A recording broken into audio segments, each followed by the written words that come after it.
Hello everyone. This is our fourth beginner tutorial, C# tutorial, and today I'm going to show you the different types of for loops on C#.NET. But before we start, if you ever want to, if you have any questions, or if you want to see one of our solutions, just go to our blog website, which is softwarenow.com. There's some beginner tutorials, our solutions support.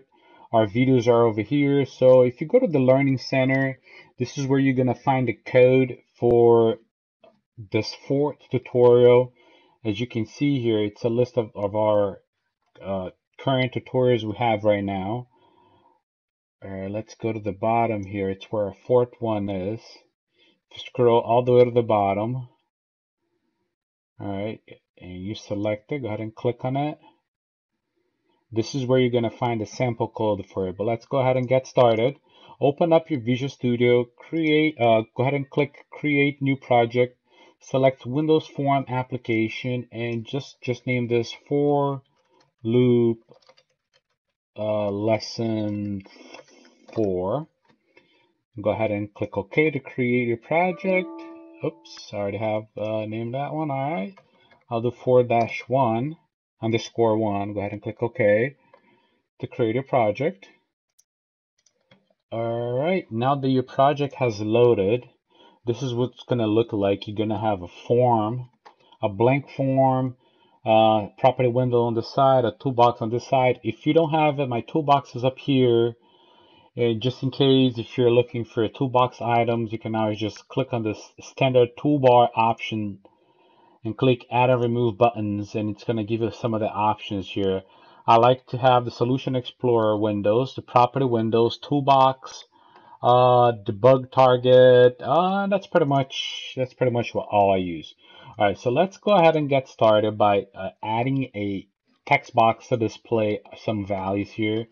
But I want to use the rich text box to add a list to it. All right, let's make it a little bigger. Let's make my form look a little nicer.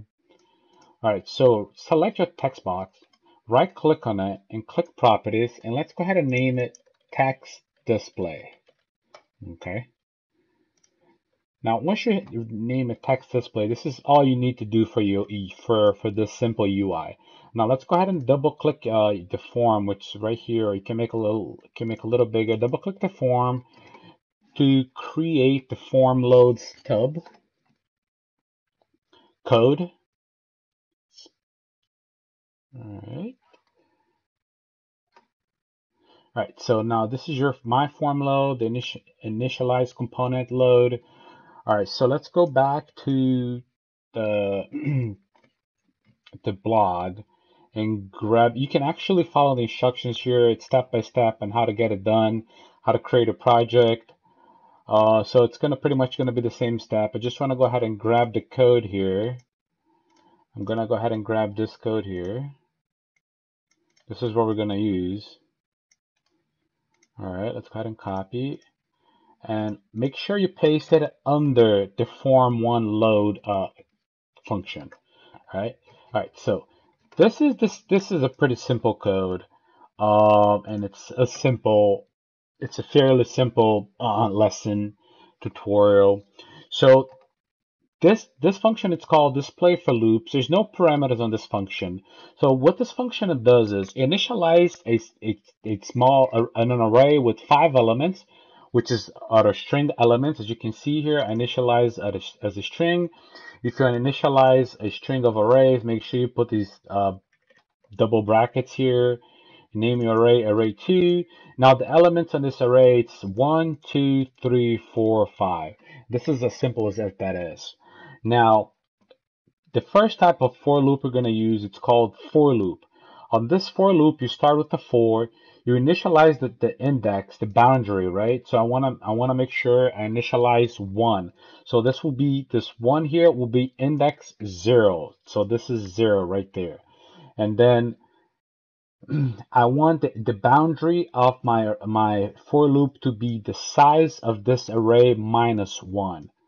Right? Because the array starts at a 0. So it's basically 0, 1, 2, 3, 4. There's 5 items, but array it's base 0.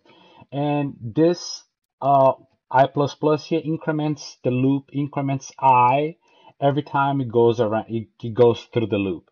So basically the for loop, you gotta make sure you initialize the boundaries of the loop.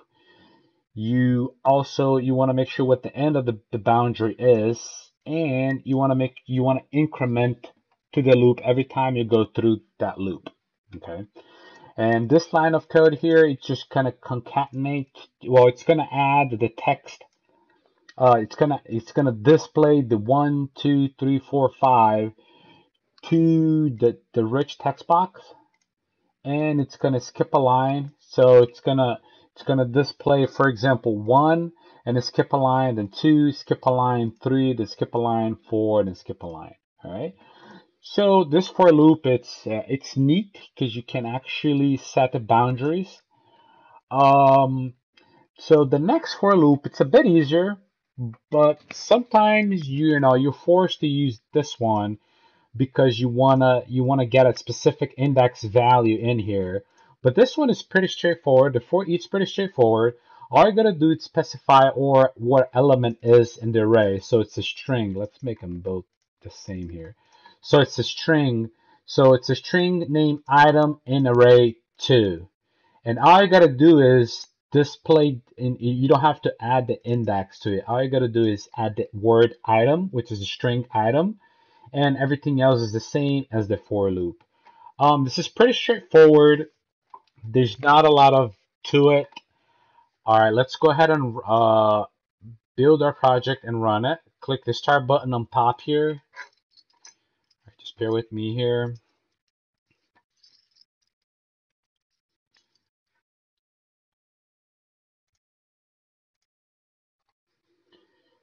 All right, the code is finished building and we'll start soon. All right, so here what we have now, I'll kind of pull the code up so I can compare side by side what's going on here. Oops, actually, you know what? I forgot a really important step. So as I double click on my form, I forgot to call at the load time to display the for loop data, right? So let's go ahead and start one more time. All right. So this time it should have some data. There we go. So let's go ahead and review side by side here. As you guys can see here, it's displaying 1, 2, 3, 4, 5. It's displaying twice because I'm looping through this array twice. The first time using the for loop and the second time using the for each loop. So as you guys can see here, when it uses the for loop, I'm displaying the for loop at the end. So 1 for loop, 2 for loop, 3 for loop, 4 for loop, 5 for loop. And when it uses the for each, I'm using 1 for each, 2 for each, 3 for each, 4 for each, and 5 for each. This is very basic for loop tutorial. If you have any question, you can always just drop us a comment, or you can go to our blog. And if you go to our blog, our homepage in our blog, towards the bottom of it, there's a contact form. Just put your name, email, subject, your message. Feel free to send us a message, an email, or even a comment on this video. All right, thank you very much, everybody.